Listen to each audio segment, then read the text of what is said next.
raportunin ton që është shkruar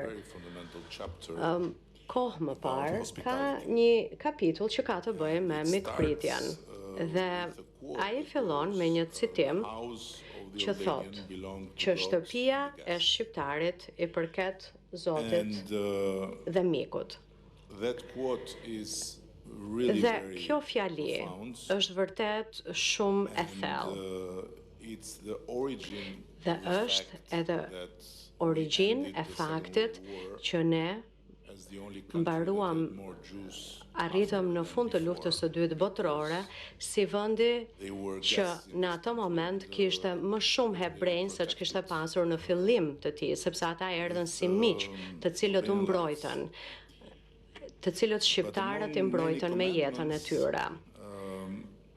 Por ndër të gjitha këto gjëra që ne bëjmë për miqt, gjë shumë të rëndësishme kemi që t'u japim atyre ushqim shumë të mirë. Kështu që për këtë arsye, pavarësisht se thuhet që dreka asnjëherë nuk është falas, sot do ta shikoni që është e kundërta, sepse sa herë që të vini në Shqipëri, në çfarëdo lloj cilësie, do t'jeni gjithmonë të mirëpritur dhe pas një ore do të rikthehemi